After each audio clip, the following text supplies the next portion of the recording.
Hello friends, நீங்கள் caramel popcorn சாப்பிட்ருப்பீங்க. Caramel மாக்கானா சாப்பிட்ருக்கீங்களா? இது வாங்க எப்படி பண்ணுறதுன்னு காட்டுறேன். இது ரொம்ப சிம்பிளுங்க.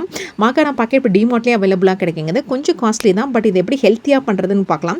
உங்களுக்கு ஸ்வீட் சாப்பிடுங்கிற என்ன இருந்துச்சுன்னா இந்த வீடியோ கண்டிப்பாக உங்களுக்கு யூஸ்ஃபுல்லாக இருக்குங்க. அது ரொம்ப ஈஸி, செய்கிற ப்ராசஸும் ரொம்ப ஈஸிங்க. சீக்கிரமாக செஞ்சு முடிச்சிடலாம். அது எப்படி பண்ணணும்னு பார்த்தீங்கன்னா, ஃபஸ்ட்டு வந்து பார்த்தீங்கன்னா ஒரு டேபிள் ஸ்பூன் நெய் ஊற்றி நல்லா வந்து மாக்கானா நல்லா ரோஸ்ட் பண்ணிக்கணுங்க. நல்லா கிறிஸ்பியாக வர அளவுக்கு நல்லா அதை ஃப்ரை பண்ணி எடுத்து வச்சுக்கணும்.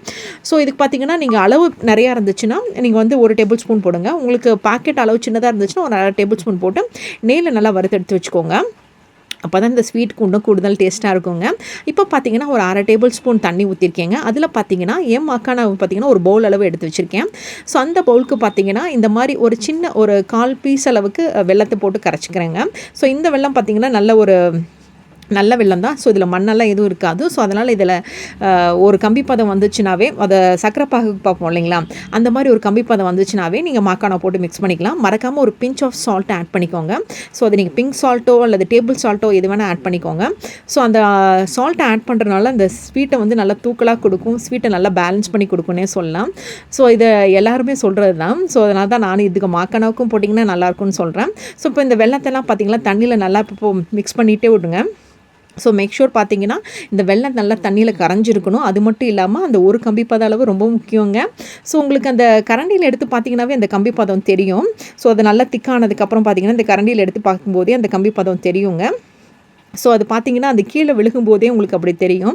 ஸோ நீங்கள் அதை ட்ரை பண்ணி பார்க்கும்போதே தெரிஞ்சுக்கலாம். அப்படி இல்லைன்னு வச்சுக்கோங்களேன், ஆஸ் யூஷுவல் நம்ம என்ன பண்ணுவோம், கையில் தொட்டு பார்ப்போம் இல்லைங்களா, அது கையில் தொட்டு பார்த்து அந்த ஸ்டிக்கியாக இருக்கா அப்படின்னு பார்ப்போம்ல, அந்த மாதிரி கூட நீங்கள் ட்ரை பண்ணிக்கலாம். நான் சக்கரை பாகுக்கு பார்த்து நம்ம அப்படியே பழக்கமாயிடுச்சு இல்லைங்களா. ஸோ அந்த மாதிரி நானும் பார்த்தேன். ஸோ அது கம்பி பத அளவு கரெக்டாக வந்துடுச்சு.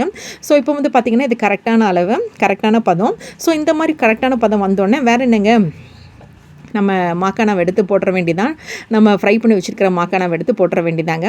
இப்போ அதை நல்லா மிக்ஸ் பண்ணி விட்டுக்கோங்களேன். அது மிக்ஸ் பண்ணி விடும்போதே உங்களுக்கு அந்த கேரமல் பாப்கார்ன் இது கலர் கன்சிஸ்டன்சி எல்லாமே தெரியும்.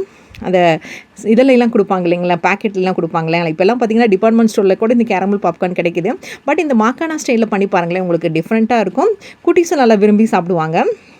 ஸோ இது பார்த்தீங்கன்னா அந்த வெள்ளைப்பாகலை இது எல்லாமே அந்த மாக்கானா எல்லாமே நல்லா மிக்ஸ் ஆகி வந்திருக்கு. இது பார்க்கும்போதே அம்மா இது என்ன பாப்கார்னா அப்படின்னு குட்டீஸ் எல்லாமே கேட்பாங்க. நீங்கள் ட்ரை பண்ணி பாருங்களேன், ரொம்ப சிம்பிளான ப்ராசஸ்ஸு. ஸோ ஸ்வீட்டை வந்து நம்ம இந்த மாதிரி கூட பசங்களுக்கு பண்ணி கொடுக்கலாம். ஸோ இது பார்த்திங்கன்னா நல்லா ஸ்டிக்கியாக வரும். பட் நல்லா ஆறுனதுக்கப்புறம் பார்த்திங்கன்னா தனித்தனியாக எடுக்க வந்துடும். ஸ்டிக்கியாக இருக்கேன்னு கவலைப்படாதீங்க. தட்டில் போட்டு நல்லா ஆறுனதுக்கப்புறம் எடுத்து வச்சிங்கன்னா நல்லா தனித்தனியாகவே வரும். இது ஒன்றோட ஒன்று ஒட்டி இருக்குன்னு கவலையே வேண்டாம். உங்களுக்கு ஒரு தட்டில் போட்டுட்டு அது கொஞ்சம் நல்லா ஆறுனதுக்கப்புறம் அது நல்லா கூலானதுக்கப்புறம் எடுத்து போட்டு ஒரு டப்பாவில் போட்டு வச்சுக்கலாம். உங்களுக்கு இது பசங்களுக்கு நீங்கள் டிஃபன் பாக்ஸில் நீங்கள் ஸ்நாக்ஸ் பிரேக்கு கூட கொடுக்கலாம். பசங்களும் விரும்பி சாப்பிடுவாங்க. பசங்க ஷேர் பண்ணி சாப்பிடும்போது இது அடுத்த வீட்டுக்கும் போகும். அம்மா இந்த மாதிரிலாம் என் ஃப்ரெண்டு கொண்டு வந்தான்னு சொல்லுவாங்க. ஸோ அவங்களும் ட்ரை பண்ணி பார்ப்பாங்க. ஸோ கண்டிப்பாக இந்த கேரமல் பாப்கார்னை ட்ரை பண்ணி பாருங்கள். இது ரொம்ப கிறிஸ்பியாக டேஸ்டியாக இருந்துச்சு. ஸோ இந்த மாதிரி வெல்லத்தில் ஈஸியாக பண்ணி கொடுக்கலாம். பசங்களும் விரும்பி சாப்பிடுவாங்க. டிஃப்ரெண்ட்டாக இருந்துச்சு. ஸோ எங்கள் வீட்டு கேரமல் பாப்கார்ன் சூப்பராக ரெடி ஆகிடுச்சு. ஸ்நாக்ஸ்க்கும் ரெடி ஆகிடுச்சு, டிஃபன் பாக்ஸுக்கும் ஸ்நாக்ஸ் பிரேக்குக்கு ரெடி ஆகிடுச்சு. எங்கள் பசங்களாம் விரும்பி சாப்பிட்டாங்க. நீங்களும் ட்ரை பண்ணி பாருங்கள்.